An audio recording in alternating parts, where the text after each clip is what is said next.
누가가 기록한 기쁜 소식 1장. 존경하는 데오빌로 각하에게 예수님이 하신 일을 처음부터 목격하고 그분의 말씀을 직접 들은 사람들이 우리 가운데 전한 말을 그대로 기록하려고 붓을 든 사람이 많습니다.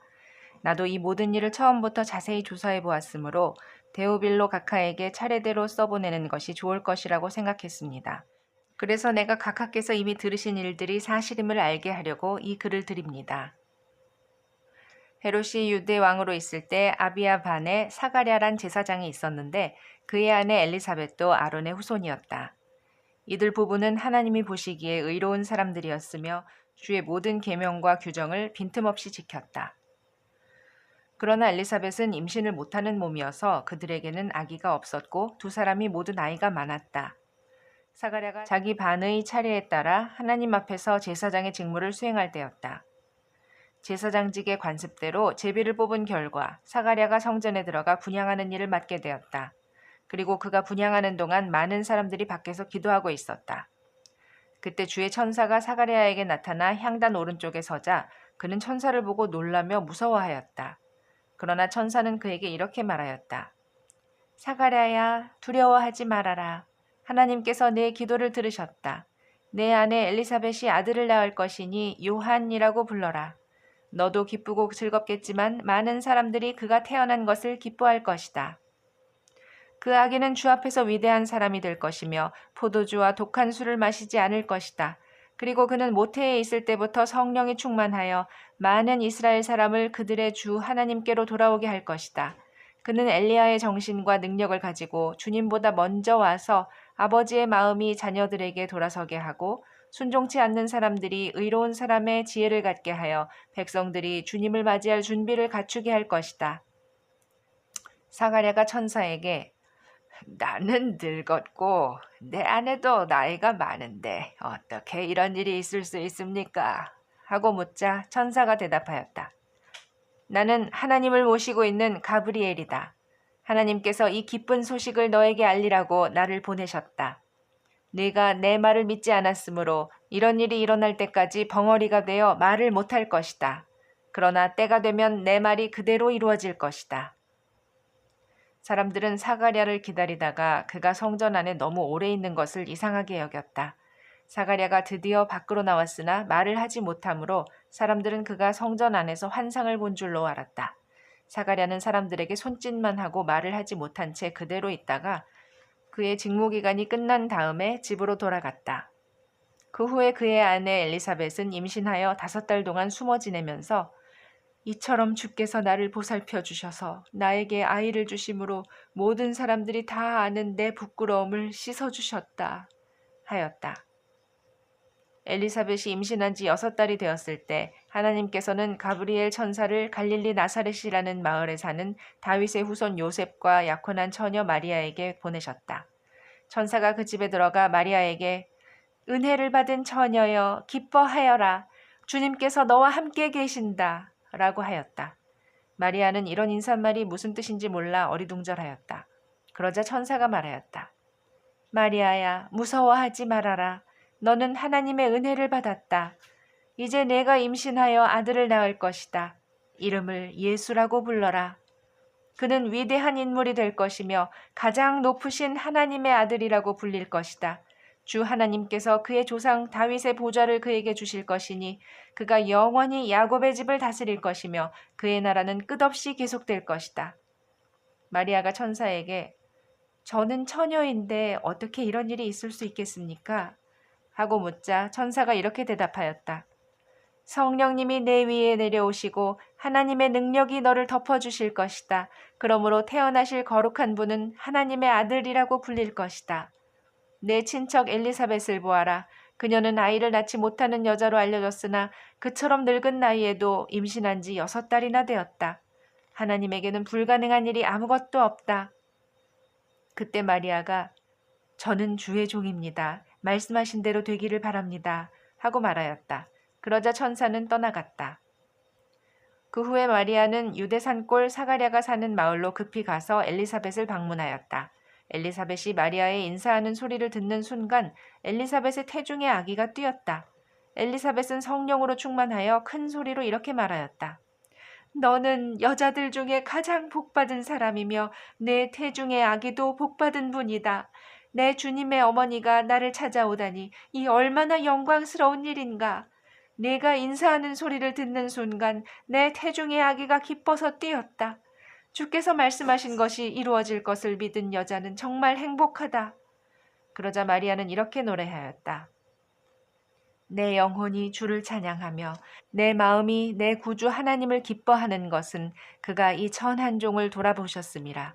지금부터는 모든 세대가 나를 행복하다 하겠네.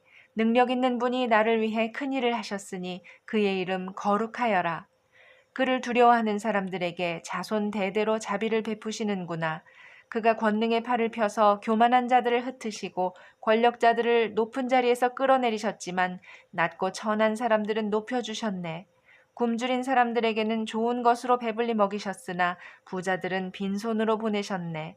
그의 종 이스라엘에게 자비 베푸는 것을 잊지 않으시고 기억하여 그를 도우셨으니 우리 조상들에게 말씀하신 대로 아브라함과 그 후손에게 하신 영원한 약속이었네. 마리아는 엘리사벳의 집에서 3달 동안 지내다가 자기 집으로 돌아갔다. 엘리사벳은 달이 차서 아들을 낳았다. 이웃과 친척들은 주님께서 엘리사벳에게 큰 자비를 베푸셨다는 소식을 듣고 함께 기뻐하였다. 아기가 난 지 8일 만에 할례식이 베풀어졌다. 식에 참석한 사람들은 아버지의 이름을 따서 아기 이름을 사가랴로 부르려고 하였다. 그러나 아기 어머니는 아니요, 요한이라고 불러야 합니다. 하고 대답하였다. 사람들이 친척 중에는 이런 이름을 가진 사람이 없는데 하며 사가랴에게 손짓으로 아기 이름을 뭐라고 지었으면 좋겠냐고 물었다. 사가랴가 필기도구를 달라고 하여 아기 이름을 요한이라고 쓰자 사람들은 모두 놀랐다. 바로 그 순간에 사가랴의 입이 열리고 혀가 풀려서 말을 하게 되어 하나님을 찬양하였다. 그래서 이웃 사람들이 다 두려워하였고 또 이 소문이 온 유대의 산골에 쫙 퍼졌다. 그리고 듣는 사람마다 모두 이 말을 마음에 새기며 이 아기가 앞으로 어떤 사람이 될까? 하고 말했는데 이것은 주의 손길이 그 아기와 함께 하였기 때문이었다. 아기 아버지 사가랴는 성령님의 감동을 받아 이렇게 예언하였다. 이스라엘의 주 하나님을 찬양하여라. 그가 오셔서 자기 백성을 죄에서 건져주셨고 그의 종 다윗의 집에서 우리를 위하여 구원의 주를 일으키셨으니 오래전에 그의 거룩한 예언자들을 통해서 말씀하신 대로 우리 원수들과 우리를 미워하는 모든 사람들의 손에서 우리를 구원하는 구원이라. 그가 우리 조상들에게 자비를 베풀고 그의 거룩한 계약을 기억하겠다고 말씀하셨으며 우리 조상 아브라함에게 엄숙하게 맹세하심으로 우리를 원수들의 손에서 구해내고 우리가 주 앞에서 일평생 두려움 없이 거룩함과 의로움으로 주를 섬기게 하겠다고 약속하셨다. 아가야, 너는 가장 높으신 하나님의 예언자가 될 것이다. 너는 주님보다 미리 와서 그의 길을 준비하여 죄를 용서받음으로써 얻는 구원의 길을 그의 백성들에게 전할 것이다. 이 모든 일은 우리 하나님의 자비로 된 것이니 하늘에서 떠오르는 태양이 우리를 찾아와 어두움과 죽음의 그늘에 사는 사람들을 비추고 우리를 평화의 길로 인도하리라. 아기는 무럭무럭 자라 마음이 굳세어지고 이스라엘 백성들 앞에 나타날 때까지 광야에서 살았다. 2장. 그 무렵 아우구스투스 황제가 로마 제국 전역에 인구조사를 하라는 명령을 내렸다. 이 인구조사는 구레뇨가 시리아의 총독으로 있을 때 처음으로 실시한 것이었다. 그래서 사람들은 본적지에 등록하려고 모두 고향으로 돌아갔다. 요셉도 다윗의 집안 사람이었으므로 갈릴리 나사렛에서 다윗의 마을인 유대 베들레헴으로 올라갔다. 요셉이 약혼한 마리아와 함께 본적자에 등록하러 갈 때 마리아는 이미 임신 중이었는데 그들이 베들레헴에 도착했을 때 해산날이 찼다. 여관에는 사람이 다 차서 있을 곳이 없었으므로 그들은 마굿간에 머물게 되었다. 거기서 마리아는 첫 아들을 낳아 포대기에 싸서 구유에 뉘었다. 바로 그 부근 들판에는 목자들이 밤을 새워가며 양떼를 지키고 있었다. 그때 갑자기 천사가 나타나 그들 곁에 서고 주의 영광의 광채가 그들 주변에 비치었다. 이 광경을 보고 목자들이 몹시 무서워하자 천사가 그들에게 말하였다. 무서워하지 말아라. 내가 너희에게 모든 백성들이 크게 기뻐할 좋은 소식을 알린다. 오늘 밤 다윗의 동네에 너희를 위하여 구주가 나셨으니 그분이 곧 그리스도 주님이시다. 그 증거로서 너희는 포대기에 쌓여 구유에 뉘어 있는 갓난아기를 볼 것이다.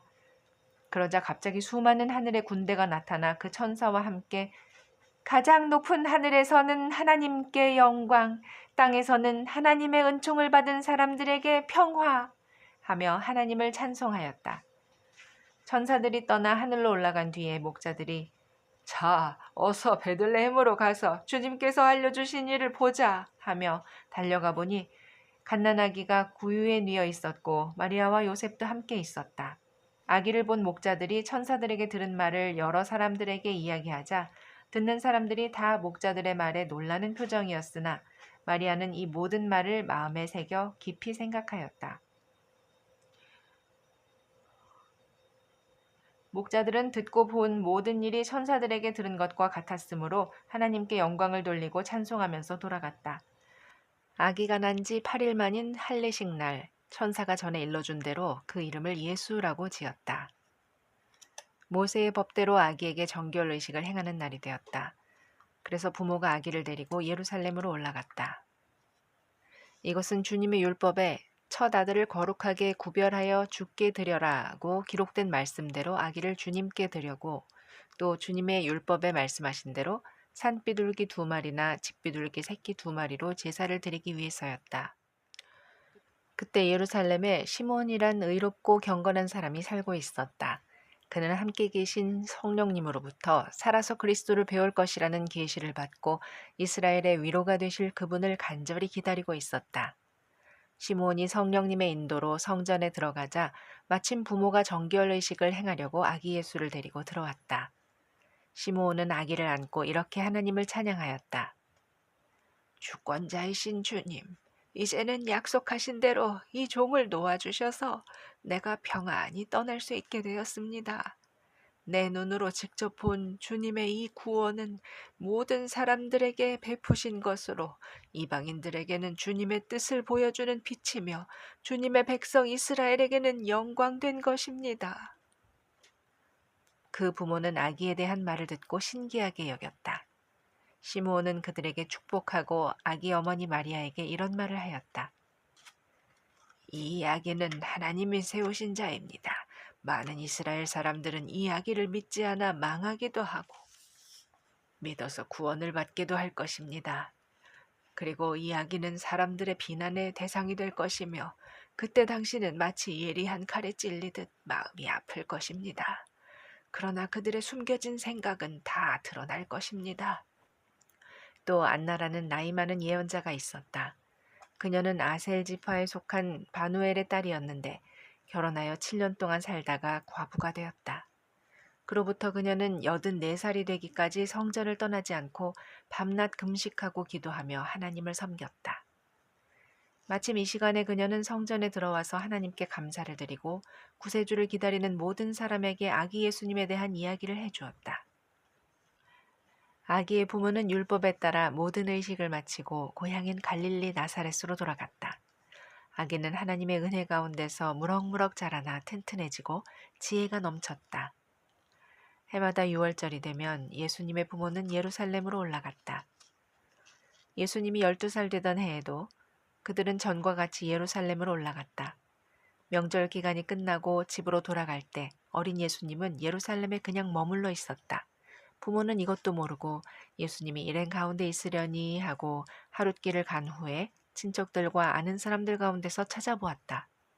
그러나 찾지 못하자 그들은 예수님을 찾으러 예루살렘으로 되돌아갔다. 그들은 3일 후에 성전에서 예수님을 만났다. 그는 선생들 가운데 앉아서 듣기도 하고 묻기도 했으며 그의 말을 듣는 사람들은 다 그의 총명함과 대답하는 말에 감탄하였다. 그리고 그의 부모도 그를 보고 놀랐다. 이때 예수님의 어머니가 얘야, 이게 무슨 짓이냐. 내 아버지와 내가 너를 찾느라고 무척이나 애썼단다. 하자 예수님은 왜 나를 찾으셨습니까? 내가 내 아버지의 집에 있어야 한다는 것을 모르셨습니까? 하고 대답하였다. 그러나 부모는 그 말뜻을 깨닫지 못하였다. 그러고서 예수님은 함께 나사렛으로 돌아가 부모에게 순종하며 살았고 그의 어머니는 이 모든 일을 마음에 새겨두었다. 예수님은 지혜와 키가 점점 자라고 하나님과 사람들에게 더욱 사랑을 받았다. 3장. 로마의 티베리우스 황제가 다스린 지 15년째가 되던 해에 본디오 빌라도는 유대 총독으로 있었다. 그리고 헤롯은 갈릴리 지방의 왕으로, 그의 형제 빌립은 이두레와 드라고니 지방의 왕으로, 루사니아는 아빌레네 지방의 왕으로 있었으며 안나스와 가야바는 대제사장으로 있었다. 바로 그 무렵 하나님의 말씀이 광야에 있는 사가랴의 아들 요한에게 들려왔다. 요한은 요단강 부근의 여러 지방을 다니며 죄를 용서받게 하려고 회개의 세례를 전파하였다. 이것은 예언자 이사야의 책에 기록된 말씀과 같다.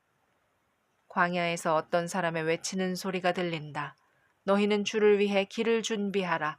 그의 길을 곧게 하라. 모든 골짜기가 메워지고 모든 산이 낮아질 것이며 굽은 길이 곧아지고 험한 길이 평평해지며 모든 사람이 하나님의 구원을 볼 것이다. 요한은 세례받으러 나오는 사람들을 이렇게 꾸짖었다. 독사의 자식들아, 누가 너희더러 앞으로 내릴 하나님의 무서운 벌을 피하라고 했느냐? 너희는 진정으로 회개했다는 것을 보여줄 만한 바른 행동을 하라. 그리고 속으로라도 아브라함이 우리 조상이다라고 말하지 말아라. 하나님께서는 이 돌들을 가지고도 아브라함의 후손이 되게 하실 수 있다. 도끼가 이미 나무 뿌리에 놓였으니 좋은 열매를 맺지 않는 나무는 다 찍혀 불에 던져질 것이다. 사람들이 요한에게 그렇다면 우리가 어떻게 해야 되겠습니까? 하고 물었다. 그래서 요한은 그들에게 옷을 2벌 가진 사람은 없는 사람과 나누어 갖고 먹을 것도 그와 같이 나누어 먹어야 한다. 하고 대답하였다. 세무원들도 세례를 받으러 와서 요한에게 선생님, 우리는 무엇을 해야 합니까? 하고 묻자 요한은 그들에게 정해진 세금 외에는 더 받지 말아라 하였다.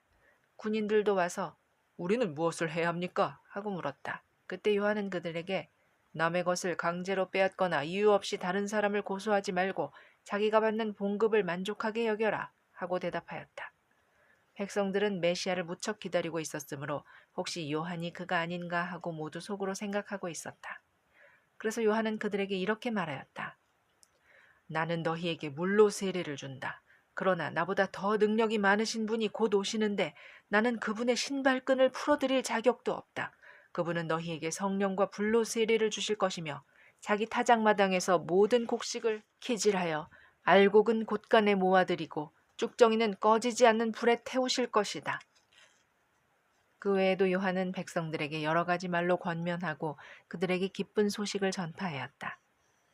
그러나 헤롯 왕은 자기 동생의 아내인 헤로디아와 결혼한 일과 그 밖에 그가 저지른 모든 악한 일로 요한에게 책망을 받고도 뉘우치기는커녕 오히려 그를 붙잡아 감옥에 가둬버렸다. 모든 사람들이 세례를 받을 때 예수님도 세례를 받으셨다. 그러고서 예수님이 기도하시자 하늘이 열리고 성령님이 그에게 비둘기와 같은 모양으로 내려오셨다. 그리고 하늘에서 너는 내가 사랑하고 기뻐하는 내 아들이다 라는 음성이 들려왔다. 예수님이 기쁜 소식을 전하기 시작하신 때는 30세쯤 되셨다. 예수님은 요셉의 아들로 알려져 있었다. 요셉의 아버지는 헬리, 헬리의 아버지는 맏닷, 맏닷의 아버지는 레위, 레위의 아버지는 멜기, 멜기의 아버지는 얀나, 얀나의 아버지는 요셉이었다. 요셉의 아버지는 맏다디아, 맏다디아의 아버지는 아모스, 아모스의 아버지는 나홈, 나홈의 아버지는 에슬리, 에슬리의 아버지는 낫게였다. 낫게의 아버지는 마앗, 마앗의 아버지는 맏다디아, 맏다디아의 아버지는 서머인, 서머인의 아버지는 요색, 요색의 아버지는 요다였다. 요다의 아버지는 요하난, 요하난의 아버지는 레사, 레사의 아버지는 수르바벨, 수르바벨의 아버지는 스알디엘, 스알디엘의 아버지는 네리였다. 네리의 아버지는 멜기, 멜기의 아버지는 아띠, 아띠의 아버지는 고삼, 고삼의 아버지는 엘마담, 엘마담의 아버지는 에르였다.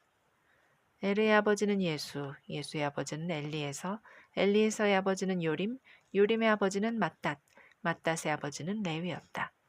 레위 아버지는 시므온, 시므온의 아버지는 유다, 유다의 아버지는 요셉, 요셉의 아버지는 요남, 요남의 아버지는 엘리야김이었다. 엘리야김의 아버지는 멜레야, 멜레야의 아버지는 맨나, 맨나의 아버지는 마따다, 마따다의 아버지는 나단, 나단의 아버지는 다윗이었다.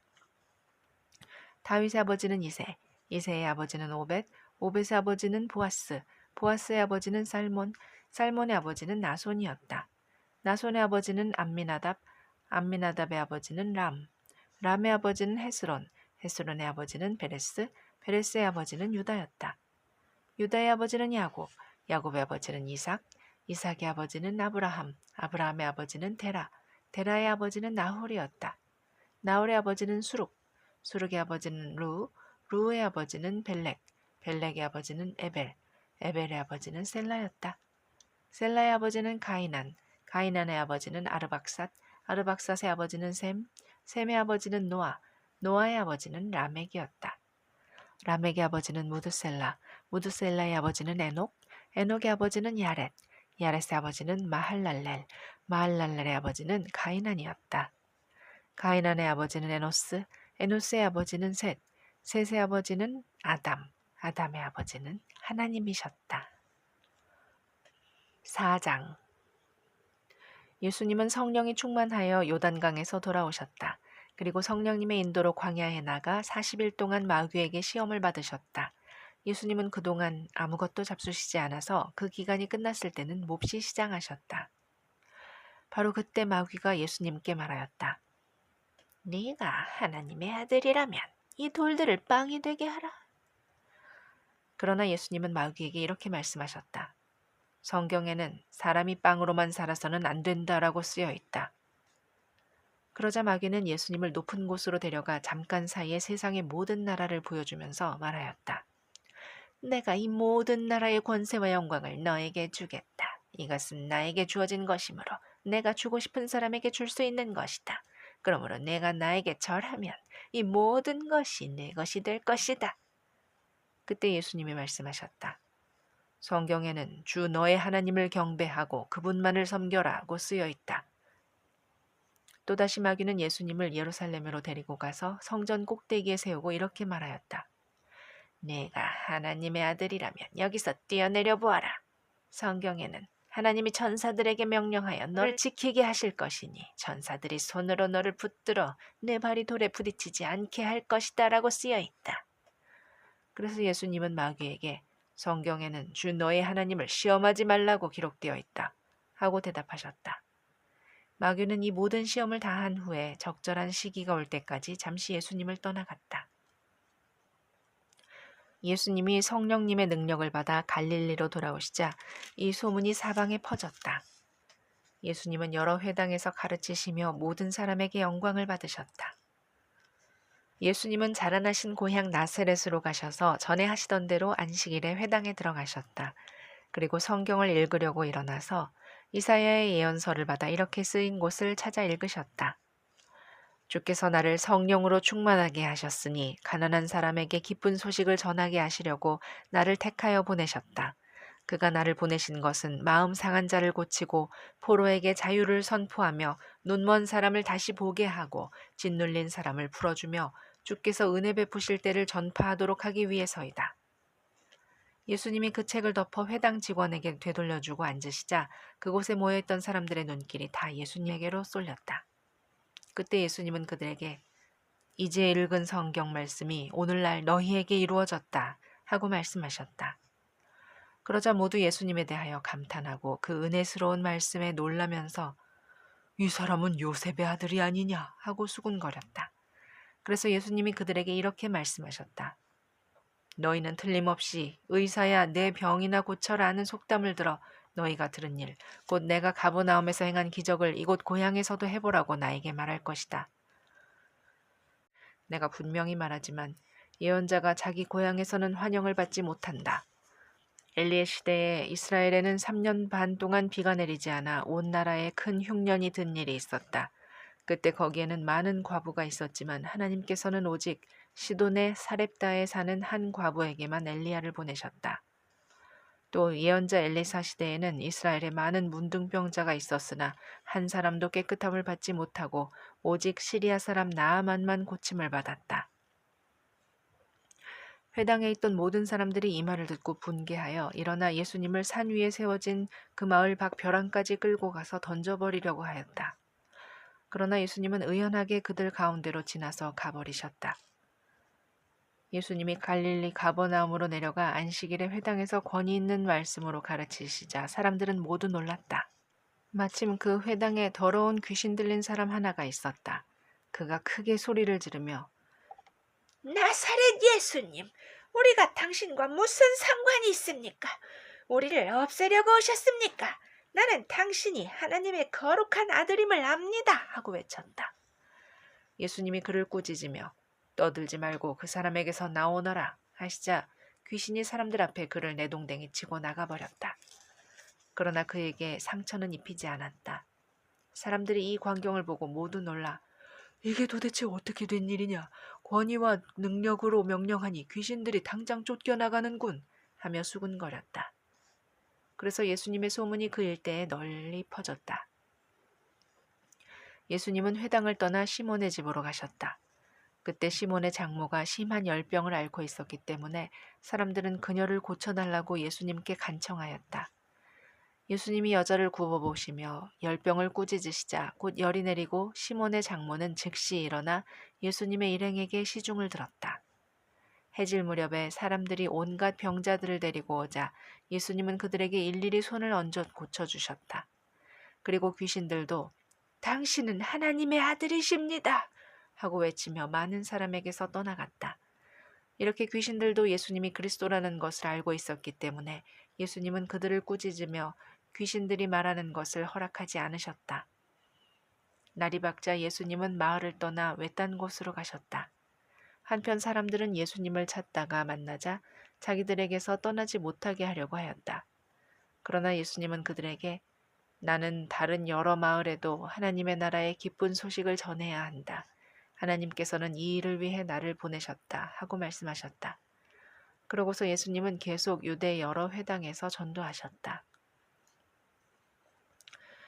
5장 예수님이 게네사렛 호숫가에서 말씀하실 때 많은 사람들이 하나님의 말씀을 들으려고 밀려왔다. 그때 호숫가에는 배 두 척이 있었고 어부들은 배에서 내려 그물을 씻고 있었다. 예수님은 그것을 보시고 그중 하나인 시몬의 배에 오르셨다. 그리고 그에게 배를 육지에서 조금 떼어 놓게 하시고 앉아서 군중을 가르치셨다.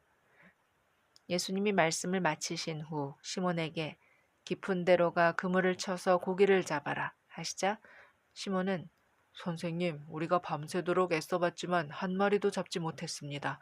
그러나 선생님이 말씀하시니 한 번 더 그물을 쳐보겠습니다. 하고 그물을 쳤더니 고기가 너무 많이 잡혀 그물이 찢어지게 되었다. 그래서 그들은 다른 배에 있는 동료들에게 도와달라고 손짓하였다. 그들이 와서 함께 두 배의 고기를 가득 채우자 배가 가라앉을 지경이었다. 시몬 베드로가 이것을 보고 예수님 앞에 꿇어 엎드려 주님, 저는 죄인입니다. 제발 저를 떠나 주십시오. 하였다. 이것은 자기뿐만 아니라 자기와 함께 있던 모든 사람들이 고기 잡힌 것을 보고 놀라고 또 그의 동업자들인 세베대의 두 아들 야고보와 요한도 놀랐기 때문이었다. 이때 예수님이 시몬에게 두려워하지 말아라.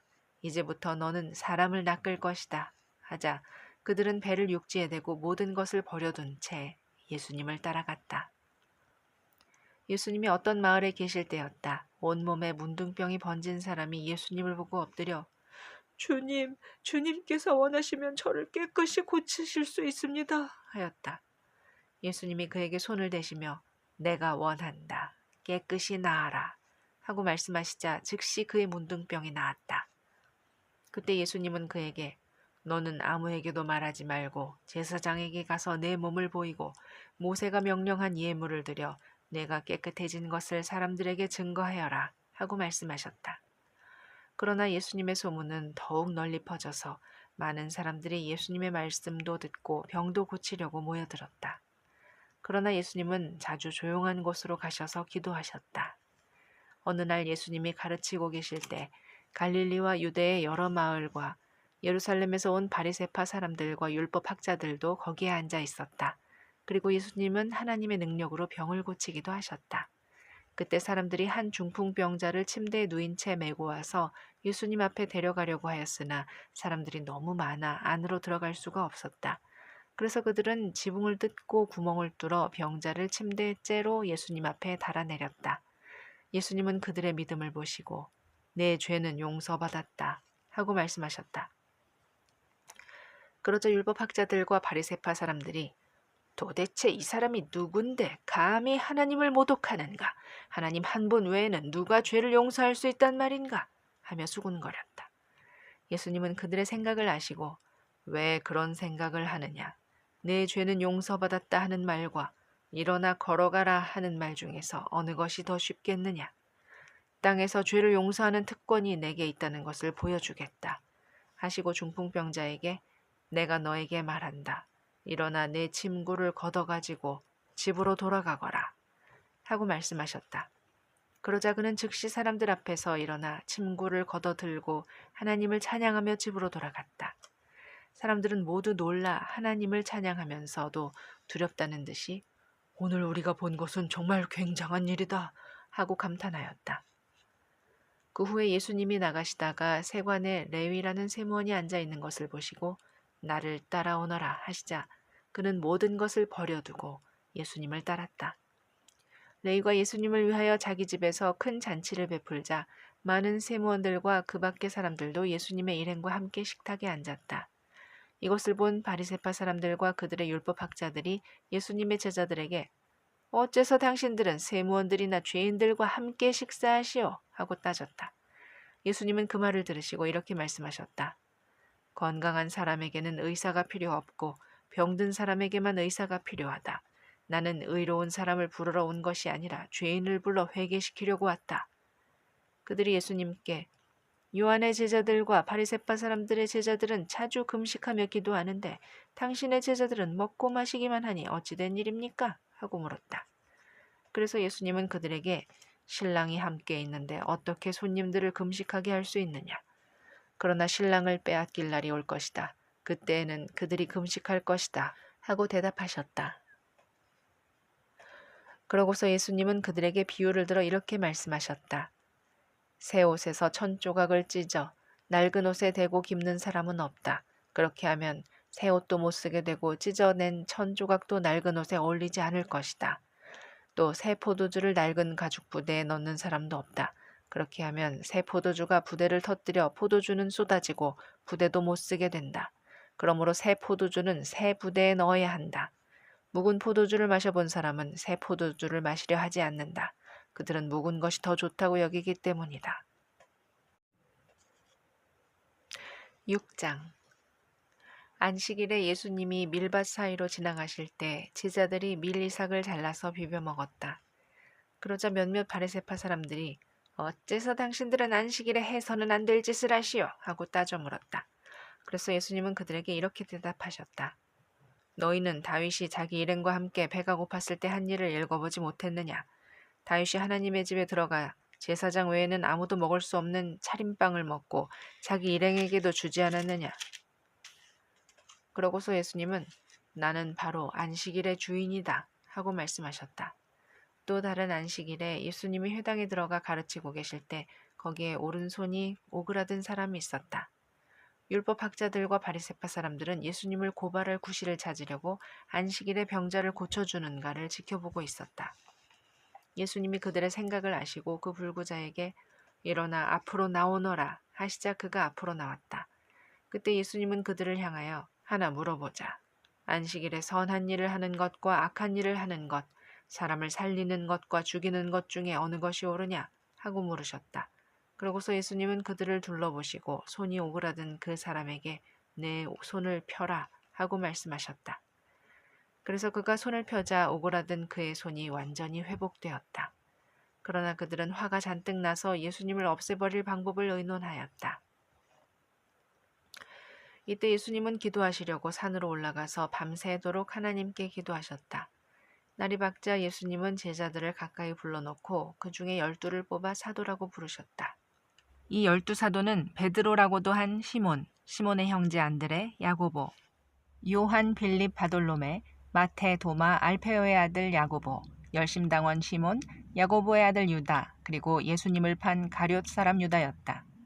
예수님은 제자들과 함께 산에서 내려와 평지에 서셨다. 거기에는 많은 제자들과 그리고 온 유대와 예루살렘과 바닷가 두로와 시돈에서 수많은 사람들이 예수님의 말씀도 듣고 병도 고치려고 와 있었다.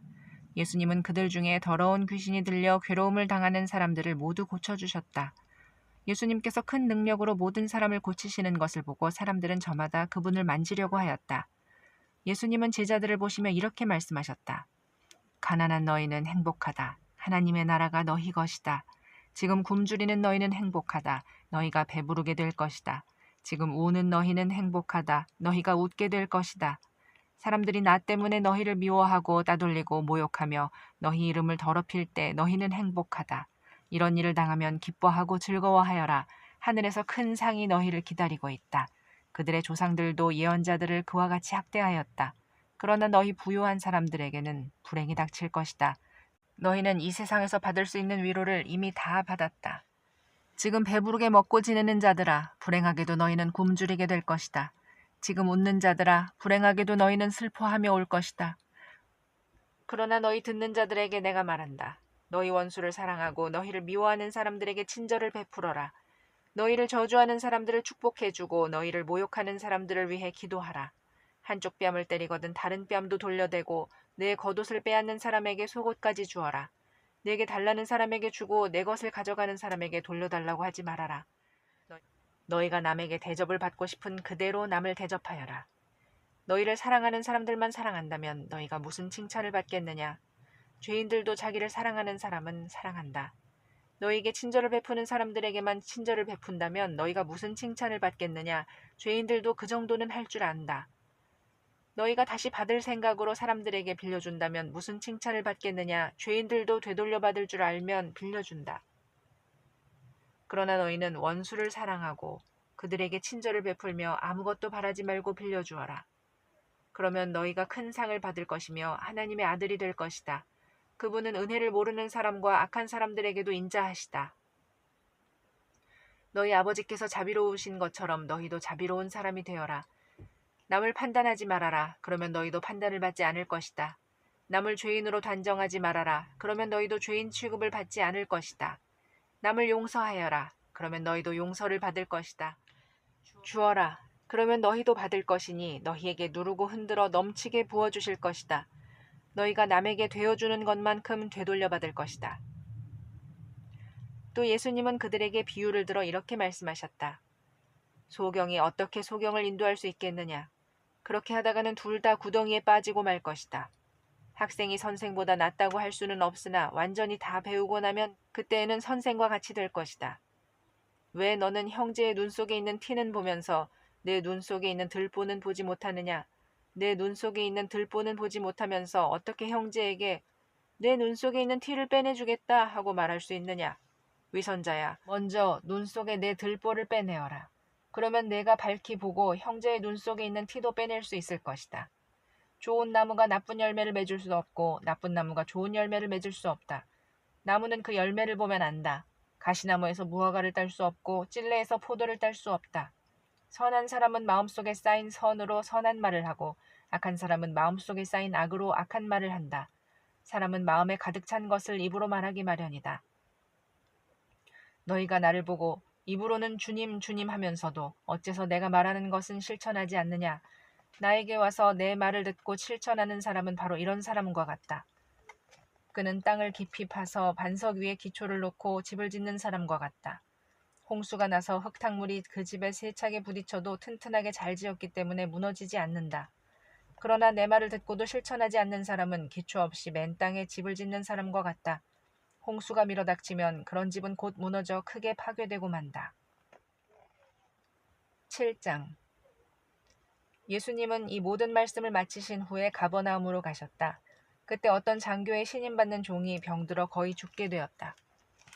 장교는 예수님의 소문을 듣고 유대인 장로 몇 사람을 예수님께 보내 오셔서 그의 종을 좀 고쳐달라고 간청하였다. 그들이 예수님께 와서 이 사람은 주님의 도움을 받을 만도 합니다. 그는 우리 민족을 사랑하고 회당까지 지어주었습니다. 하고 간청하였다. 그래서 예수님은 그들과 함께 가셨다. 그의 집 가까이 이르렀을 때에 장교는 친구들을 예수님께 보내 이렇게 전하게 하였다. 주님, 수고하지 마십시오. 저는 주님을 제 집에까지 오시게 할 만한 자격이 없습니다. 그래서 감히 나가 배울 생각조차 못했습니다. 그저 나으라는 말씀만 한마디 해주십시오. 그러면 제 하인이 나을 것입니다. 저도 윗사람을 모시고 있고 제 아래에도 부하들이 있어서 제가 부하에게 가라 하면 가고 오라 하면 오고 제 하인에게 이 일을 하라 하면 합니다. 예수님은 이 말을 듣고 그를 갸륵하게 여기시며 따라온 사람들을 향해 말씀하셨다. 내가 분명히 말하지만 이스라엘 사람 중에서도 이만한 믿음은 보지 못하였다. 장교가 보낸 그 사람들이 집에 돌아가 보니 종은 이미 나아 있었다. 그 후에 예수님이 나인이란 성으로 가시자 제자들과 많은 사람들도 따라갔다. 예수님이 성문 가까이 가셨을 때 사람들이 상여를 메고 나오고 있었다. 죽은 사람은 어떤 과부의 외아들이었다. 그리고 그 성에서 나온 많은 사람들이 그 여자와 함께 상여를 따라오고 있었다. 주님은 그 여자를 보시고 불쌍히 여겨 울지 말아라 하고 위로하셨다. 그리고 가까이 가서 관에 손을 대시자 메고 가던 사람들이 멈춰섰다. 그때 예수님이 청년아, 내가 너에게 말한다. 일어나라 하고 말씀하셨다. 그러자 죽은 사람이 일어나 앉아 말하기 시작하였다. 그래서 예수님은 그를 어머니에게 돌려주었다. 사람들은 모두 두려움에 사로잡혀 하나님을 찬양하며 우리 가운데 위대한 예언자가 나타나셨다 하기도 하고 하나님께서 자기 백성을 돌보아 주셨다 하고 말하기도 하였다. 예수님에 대한 이 소문이 온 유대와 그 부근에 널리 퍼졌다. 요한의 제자들이 예수님에 대한 모든 일을 요한에게 말하자 요한은 제자 2사람을 예수님께 보내 오실 분이 선생님입니까? 아니면 우리가 다른 분을 기다려야 합니까? 하고 물어보게 하였다. 그들이 예수님께 와서 오실 분이 선생님입니까? 아니면 우리가 다른 분을 기다려야 합니까? 하고 물어보라고 했습니다. 하였다. 그때 예수님은 여러 병자들과 악한 귀신에게 시달리는 사람들을 낫게 하시고 많은 소경들의 눈을 뜨게 하시다가 요한의 제자들을 보고 이렇게 대답하셨다. 너희는 가서 듣고 본 것을 요한에게 알려라. 소경이 눈을 뜨고 앉은 뱅이가 걷고 문둥병자가 깨끗해지며 귀머거리가 듣고 죽은 사람이 살아나고 가난한 사람에게 기쁜 소식이 전파된다고 하여라. 그리고 나를 의심하지 않는 사람이 행복하다고 일러주어라. 요한의 제자들이 떠난 후 예수님은 사람들에게 요한에 대하여 이렇게 말씀하셨다. 너희가 무엇을 보려고 광야에 나갔느냐? 바람에 흔들리는 갈대냐? 아니면 화려한 옷을 입은 사람이냐? 화려한 옷을 입고 사치스럽게 지내는 사람은 왕궁에 있다. 그런데 너희는 어째서 나갔느냐? 예언자를 보려고 나갔느냐? 사실 요한은 예언자보다 더 훌륭하다. 이 사람을 가리켜 성경에는 보라, 내가 너보다 앞서 내 사자를 보내겠다. 그가 내 앞에서 내 길을 준비할 것이다. 라고 기록되어 있다. 내가 분명히 말하지만 여자에게서 태어난 사람 중에 요한보다 더 큰 사람은 없다. 그러나 하나님의 나라에서는 가장 작은 사람이라도 그보다는 크다. 예수님의 말씀을 들은 사람들은 세무원들까지도 이미 요한의 세례를 받았으므로 하나님의 요구가 옳다는 것을 인정하였으나 바리새파 사람들과 율법학자들은 요한의 세례를 받지 않았으므로 스스로 하나님의 뜻을 저버렸다. 주님은 다시 말씀하셨다. 이 시대 사람을 무엇에 비할 수 있을까? 이 사람들은 무엇과 같을까? 이들은 마치 장터에 앉아서 자기 친구들에게 우리가 피리를 불어도 너희가 춤추지 않고 우리가 상여 노래를 불러도 너희가 울지 않았다 하고 말하는 아이들과 같다. 세례 요한이 와서 빵도 먹지 않고 포도주도 마시지 않자 너희가 그는 귀신 들렸다 하더니 내가 와서 먹고 마시자 이 사람은 먹고 마시기를 좋아하는 사람이며 세무원과 죄인들의 친구이다 하고 말한다. 그러나 하나님의 지혜는 그것을 받아들이는 사람에 의해서 옳다는 것이 입증된다. 한 바리새파 사람이 함께 식사하자고 예수님을 초대하였다. 그래서 예수님이 그의 집에 들어가 식탁에 앉으셨을 때 그 마을에 사는 죄 많은 한 여자가 예수님이 바리새파 사람의 집에서 음식을 잡수신다는 것을 알고 향유 한 병을 가지고 와서 예수님의 뒷발치에서 울며 눈물로 예수님의 발을 적셨다. 그러고서 그 여자는 자기 머리카락으로 예수님의 발을 닦으며 거기에 입 맞추고 향유를 부었다. 예수님을 초대한 바리새파 사람은 이것을 보고 만일 이 사람이 예언자라면 자기를 만지는 이 여자가 누구라는 것쯤은 알 텐데 이 여자는 죄인이 아닌가 하며 속으로 중얼거렸다. 그래서 예수님이 그에게 말씀하셨다. 시몬아, 내가 너에게 할 말이 있다. 선생님, 말씀하십시오. 돈놀이하는 어떤 사람에게 빚을 진 두 사람이 있는데 하나는 500데나니온, 하나는 50데나니온의 빚을 졌다. 둘 다 빚을 갚을 돈이 없으므로 돈놀이하는 사람은 그들의 빚을 모두 면제해 주었다. 그 두 사람 중에 누가 더 그를 사랑하겠느냐? 제 생각에는 더 많이 면제받은 사람입니다. 그래서 예수님은 내 말이 맞다 하시고 그 여자를 돌아보시며 시몬에게 다시 말씀하셨다. 이 여자가 보이느냐? 내가 네 집에 들어왔을 때 너는 나에게 발 씻을 물도 주지 않았으나 이 여자는 눈물로 내 발을 적시고 머리카락으로 닦아주었다. 너는 나에게 입 맞추지 않았으나 이 여자는 내가 들어올 때부터 계속 내 발에 입을 맞췄다. 너는 내 머리에 아무 기름도 발라주지 않았으나 이 여자는 향유를 내 발에 부었다. 그러므로 내가 너에게 말하지만 이 여자의 많은 죄가 용서를 받았다. 그것은 이 여자가 나를 많이 사랑했기 때문이다. 그러나 적게 용서받은 사람은 적게 사랑한다. 그러고 나서 예수님은 그 여자에게 내 죄는 용서받았다 하고 말씀하셨다. 예수님과 함께 식탁에 앉아 있던 사람들은 속으로 이 사람이 도대체 누군데 남의 죄까지 용서해 주는가 하며 수군거렸다. 그러나 예수님은 그 여자에게 내 믿음이 너를 구원하였다. 평안히 가거라 하고 말씀하셨다.